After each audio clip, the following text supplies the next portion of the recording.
ബഹുമാന്യരെ, ഏവർക്കും ക്രിസ്തുയേശുവിൽ വീണ്ടും സ്നേഹ വന്ദനം. നല്ല വചനം പേജിലൂടെ നാം പഠിച്ചുകൊണ്ടിരിക്കുന്ന രക്ഷയുടെ ഭദ്രത എന്ന വിഷയത്തിന്റെ വിശകലനം മറ്റൊരു വേദവാക്യത്തിൽ കൂടെ ഇന്ന് ഓർപ്പിക്കുവാൻ ആഗ്രഹിക്കുകയാണ്. ആ വേദവാക്യം ഫിലിപ്പിയ ലേഖനം അതിന്റെ 2-ാം അധ്യായത്തിന്റെ 12-ാമത്തെ വാക്യമാണ്. കഴിഞ്ഞ ദിവസം നമ്മള് നിങ്ങളുടെ പ്രാർത്ഥനയാലും ആത്മാവിന്റെ സഹായത്താലും അതെനിക്ക് രക്ഷാകാരണമായി തീരും എന്ന് പൗലൂസ് പറഞ്ഞ ഭാഗമാണ് ചിന്തിച്ചത്. ആ വാക്യത്തിൽ നിന്ന് ഫിലിപ്പിയിലെ വിശ്വാസികളുടെ പ്രാർത്ഥനയും പരിശുദ്ധാത്മാവിന്റെ സഹായം കൂടെ ഒന്നിച്ചു വന്നാൽ മാത്രമേ പൗലൂസിന് രക്ഷിക്കപ്പെടാൻ കഴിയുള്ളൂ എന്ന് ദുർവ്യാഖ്യാനം ചെയ്തതിനെക്കുറിച്ച് നമുക്ക് പഠിക്കുവാൻ ദൈവം സഹായിച്ചു.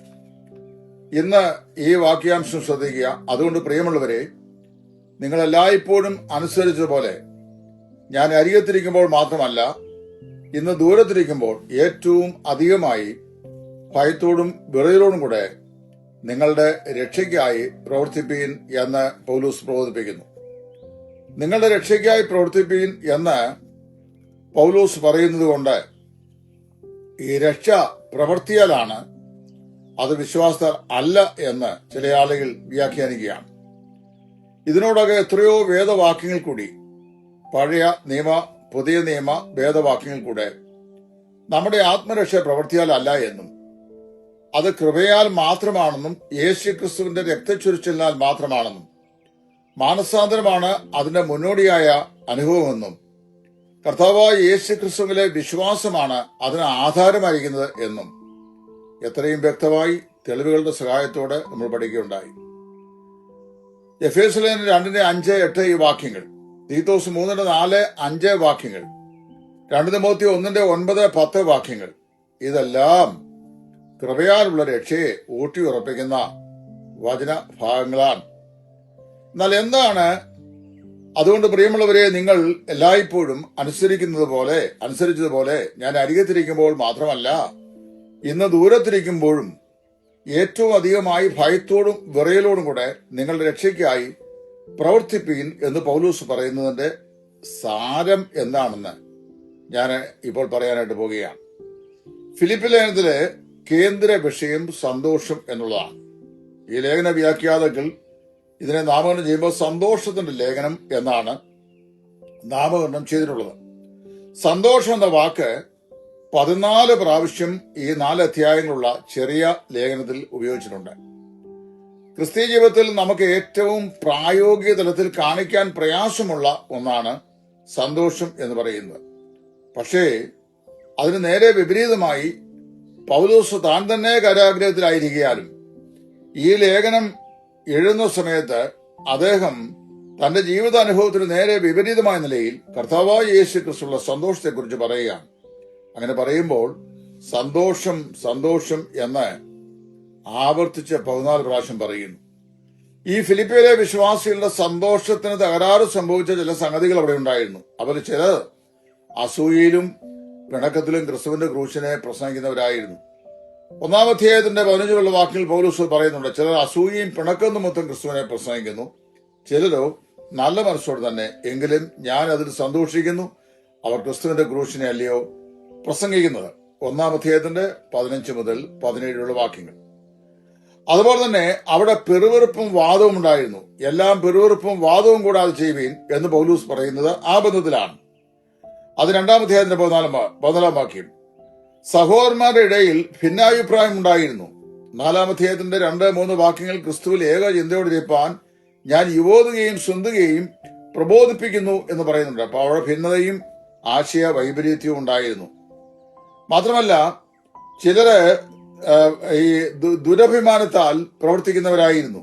2-ാം അധ്യായത്തിന്റെ 3-ാം വാക്യം. അങ്ങനെ ഉള്ള കാര്യങ്ങളെക്കുറിച്ച് അപ്പോസ്തലന് വിവരം ലഭിച്ചത് എപ്പഫ്രോത്തോസ് എന്നെ ശുശ്രൂഷിപ്പാൻ സഭയാൽ അയക്കപ്പെട്ടവനായി അവിടെ വന്നപ്പോഴാണ് ഈ വിവരം ലഭിച്ചത്. അങ്ങനെ അത് കേട്ടിട്ട് തന്റെ ഹൃദയത്തിലുള്ള ഭാരം നിറഞ്ഞവനായി ദുഃഖത്തോടെ അതേ എഴുതുന്ന ലേഖനമാണ് ഈ ചിന്തയിൽ പ്രത്യേകിച്ച് 2-ാം അധ്യായത്തിന്റെ 12-ാം വാക്യത്തിൽ അപ്പോസ്തലൻ പറയുന്നു.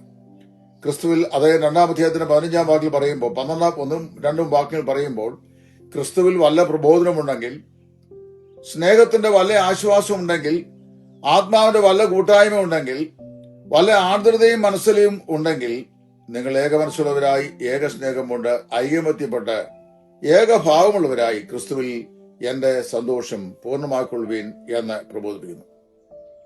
ഇവിടെ ഉണ്ടെങ്കിൽ എന്ന് പറഞ്ഞു കഴിഞ്ഞാൽ അവർക്ക് ഇല്ല എന്നുള്ള അർത്ഥമാണ്. എന്ന് പറഞ്ഞാൽ ഇതൊക്കെ അവർക്ക് കുറവ് സംഭവിച്ചിരിക്കുന്നു. ഏതെല്ലാം കാര്യങ്ങളാണ്? ക്രിസ്തുവിലുള്ള പ്രബോധനത്തിൽ, സ്നേഹത്തിന്റെ ആത്മാവിൽ, ആശ്വാസത്തിൽ, ആത്മാവിന്റെ കൂട്ടായ്മയിൽ, ആർദ്രതയിൽ, മനസ്സലിവിൽ, ഐക്യതയിൽ, ഇങ്ങനെയുള്ള കാര്യങ്ങളൊക്കെ കുറവ് സംഭവിച്ചിരിക്കുന്നു. ഇവയെല്ലാം നഷ്ടപ്പെട്ടിരുന്നു ആണ് ഈ പറയുന്നത് സാരം. അങ്ങനെ നഷ്ടപ്പെട്ടിരിക്കുന്ന ഈ അവസ്ഥയിൽ അവർ എന്ത് ചെയ്യണം? കൂടി വരുമ്പോൾ അവർക്ക് സന്തോഷം ഉണ്ടാകുമോ? അപ്പൊ ആദ്യ നാളുകളിൽ കർത്താവായ യേശു ക്രിസ്തുവിനെ രക്ഷിതാവായി അംഗീകരിച്ച ഈ വിശുദ്ധന്മാരെ, ദൈവവചനത്തെ സസന്തോഷം സ്വീകരിച്ച ഇവരെ, പീഡനങ്ങളിലും കർത്താവിന്റെ വേലയിൽ അത്യധ്വാനം ചെയ്ത ഇവരെ, പൗലോസ് കാരാഗ്രഹത്തിലായി നിറഞ്ഞ് അത്യാവേശത്തോടെ സുവിശേഷീകരണത്തിൽ വ്യാപൃതരായ ഇവരെ, പക്ഷേ കാലാനുക്രമത്തിൽ അവരുടെ സന്തോഷത്തിന് പാളിച്ചയുണ്ടായി. അവരിലെ പലർക്കും ആ പറയപ്പെട്ട അനുഭവങ്ങളിൽ തകരാറ് ഉണ്ടായി. ഇങ്ങനെ വരുമ്പോൾ അവർക്ക് സന്തോഷം ഉണ്ടാകാൻ സാധിക്കുമോ? അതുകൊണ്ട് തന്നെ പൗലോസ് അവരോട് ആവർത്തിച്ച് പറഞ്ഞു, കർത്താവിൽ എപ്പോഴും സന്തോഷിപ്പീൻ, സന്തോഷിപ്പീൻ, സന്തോഷിപ്പീൻ എന്ന് ഞാൻ പിന്നെയും നിങ്ങളോട് പറയുന്നു. എന്നിട്ട് പറയാണ്, നിങ്ങൾ എന്ത് ചെയ്യണം? നിങ്ങളുടെ രക്ഷയ്ക്കായി പ്രവർത്തിപ്പീൻ. ഇത് നമ്മൾ ആ വാക്യത്തെ മാത്രം അടർത്തിയെടുത്ത് പഠിച്ചു കഴിഞ്ഞാൽ നമ്മുടെ രക്ഷ പ്രവൃത്തിയിലൂടെയാണ്. പല ആളുകളോടും ഞാൻ സംസാരിച്ചിട്ടുണ്ട്, പ്രത്യേകിച്ച് കരിസ്മാറ്റിക് വിഭാഗത്തിൽപ്പെട്ട, പെന്തക്കോസ്ത് വിഭാഗത്തിൽപ്പെട്ട പല പാസ്റ്റേഴ്സിനോട്, പല ദൈവദാസന്മാർ സംസാരിച്ചിട്ടുണ്ട്. കാര്യം ഇങ്ങനെയൊക്കെ ആണെങ്കിലും അവസാനത്തോളം നമ്മള് സൂക്ഷിച്ചാൽ അങ്ങ് ചെല്ലും എന്ന് പറയും. അപ്പൊ അവസാനത്തോളം നമ്മൾ സൂക്ഷിച്ചിട്ട് അങ്ങ് ചെല്ലുക എന്നല്ല, അവസാനത്തോളം നമ്മളെ ദൈവം സൂക്ഷിച്ചിട്ട് നമ്മൾ അങ്ങ് ചെല്ലുകയാണ് എന്ന് അങ്ങനെ പറയുന്നത് കൊണ്ട് നിരുത്തരവാദപരമായ ഒരു ക്രിസ്ത്യ ജീവിതം എനിക്ക് നിങ്ങൾക്ക് ഉണ്ടാകണമെന്നല്ല വാക്കിന്റെ അർത്ഥം. രക്ഷിക്കപ്പെട്ട ദൈവമക്കൾക്ക് എങ്ങനെയും ജീവിക്കാം എന്നൊരു ഉപാധിയോ ഒരു വ്യാഖ്യാനമോ ഒരു വചനഭാഗമോ ഏതോ ദിവസം പറയുന്നില്ല. എങ്ങനെയും ജീവിക്കാം എന്നല്ല ക്രിസ്ത്യ ജീവിതം, വചനപ്രകാരം ജീവിക്കേണ്ടതാണ്. അപ്പൊ ഇവിടെ രക്ഷിക്കപ്പെട്ട ദൈവമക്കൾ നിങ്ങളുടെ രക്ഷയെ പ്രവർത്തിപ്പീൻ, രക്ഷയ്ക്കായി പ്രവർത്തിപ്പീൻ എന്നുള്ളത് ഇംഗ്ലീഷിൽ വായിക്കുന്നത്. വെയർഫോർ വർക്ക്ഔട്ട് യുവർ സാൽവേഷൻ എന്നാണ് ഇംഗ്ലീഷിൽ ഇരിക്കുന്നത്. നിങ്ങളിലുള്ള രക്ഷയെ പ്രാവർത്തികമാക്കി കാണിപ്പീൻ എന്നാണ്. ഒരു വ്യക്തിയിലുള്ള രക്ഷയെ എങ്ങനെയാണ് പ്രാവർത്തികമാക്കി കാണിക്കുന്നത്? ക്രിസ്തീയ സ്നേഹം, ക്രിസ്തീയ ഐക്യത, ക്രിസ്തീയമായ ആശ്വാസം, സ്നേഹത്തിന്റെ ആർദ്രത, ഇതെല്ലാം ആ വിശ്വാസിയിൽ നിറഞ്ഞു തുളുമ്പുകയും അത് പ്രായോഗിക തലത്തിൽ വെളിപ്പെട്ട് വരികയും ചെയ്യുമ്പോഴാണ് നമ്മുടെ ഉള്ള രക്ഷയെ വാസ്തവത്തിൽ പ്രാവർത്തികമാകുന്നത്. ആ രക്ഷ നിങ്ങൾക്ക് കർത്താവായ യേശു ക്രിസ്തുവിൽ ലഭിച്ച സന്തോഷം, ആശ്വാസം, സമാധാനം, ആർദ്രത, സ്നേഹം, ഐക്യതയുടെ ആത്മാവ്, ഇതിനെല്ലാം എന്ത് ചെയ്യും? നിങ്ങൾ പ്രവർത്തിച്ച് കാണിപ്പീൻ എന്നാണ് ഈ പറയുന്നതിന്റെ സാരം. അപ്പൊ രക്ഷയെ പ്രവൃത്തി രൂപത്തിലാക്കി കാണിക്കാൻ പറയുക. ഇപ്പൊ പല ആളുകളും രക്ഷിക്കപ്പെട്ടതാണോ എന്ന് നമുക്ക് സംശയം ഉണ്ടാകുന്ന ചോദിച്ചാൽ, രക്ഷയുടെ യാതൊരു ചൈതന്യവും യാതൊരു സ്വഭാവവും അവരുടെ പ്രവൃത്തി മണ്ഡലത്തിൽ നമ്മൾ കാണുന്നില്ല. കർത്താവ് എന്താ പറഞ്ഞ്? വൃക്ഷത്തിന്റെ ഫലം കൊണ്ട് അറിയാൻ സാധിക്കും. രക്ഷിക്കപ്പെട്ട ഒരു വിശ്വാസിയെ അവൻ രക്ഷിക്കപ്പെട്ടവനാണെന്ന് എങ്ങനെ നമുക്കറിയാൻ കഴിയുക?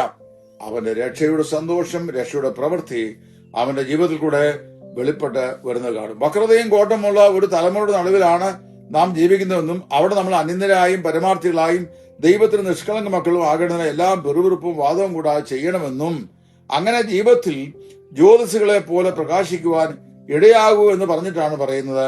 നിങ്ങൾ എന്ത് ചെയ്യാണ്?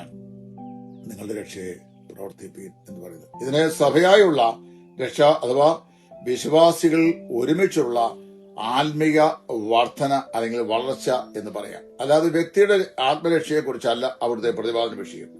നാം രക്ഷിക്കപ്പെട്ടു എന്നതിനെ പ്രായോഗിക വശത്ത് സഭാജീവിതത്തിലൂടെ നമ്മൾ തെളിയിച്ചു കൊടുക്കുന്നതിനെയാണ് ഇത് കാണിക്കുന്നത്.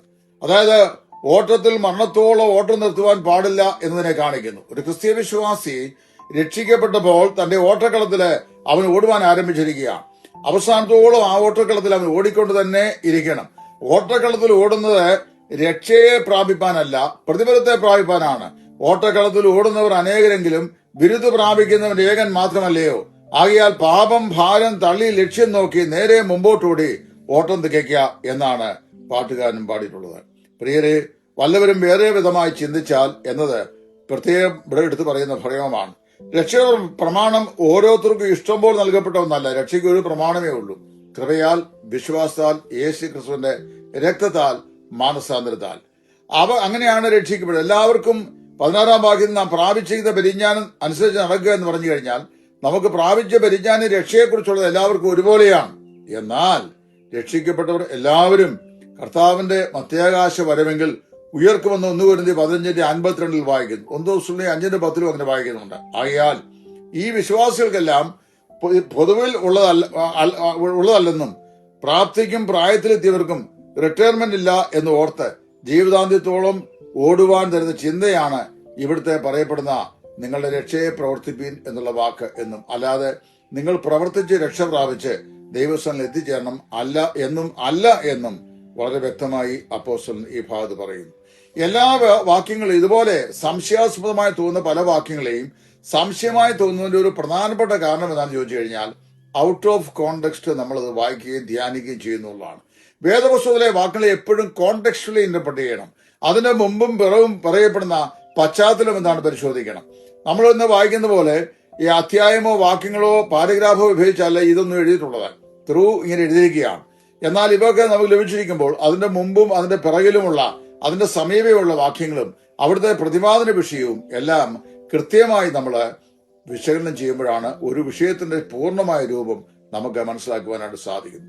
പുതിയ നിയമത്തിന്റെ മൊത്തമായ പഠനവും രക്ഷയെ സംബന്ധിച്ചുള്ള ദൃഢമായിരിക്കുന്ന വെളിപ്പെടുത്തലുകളും വചനഭാഗങ്ങളും എല്ലാം സൂക്ഷ്മമായി നിബന്ധിപ്പിച്ച് പഠിക്കുമ്പോൾ മനസ്സിലാക്കാൻ കഴിയുന്ന കാര്യം ഇത് നമ്മുടെ ആത്മരക്ഷയെ സംബന്ധിച്ച വിഷയമല്ല, മറിച്ച് രക്ഷിക്കപ്പെട്ട വിശ്വാസികളായിരുന്ന നാം എല്ലാവരും ഒന്നിച്ച് ജീവിച്ച് സഭയായി മുന്നേറുമ്പോൾ സഭയായി നമുക്ക് പ്രാപിക്കേണ്ട ആത്മീക വളർച്ചയും ആത്മീകമായിരിക്കുന്ന പ്രബുദ്ധതയും കുറിച്ചാണ് അപ്പോസ്തലൻ പറയുന്നത് എന്ന് അനായാസേന നമുക്ക് മനസ്സിലാക്കുവാൻ കഴിയും. നിങ്ങൾക്ക് ഈ വിഷയത്തെക്കുറിച്ച് കൂടുതൽ അറിയുവാൻ ആഗ്രഹമുണ്ടെങ്കിൽ നിങ്ങൾ എന്നെ വീണ്ടും കോൺടാക്ട് ചെയ്യാൻ. Number 9995715708. Thank you very much. God bless you.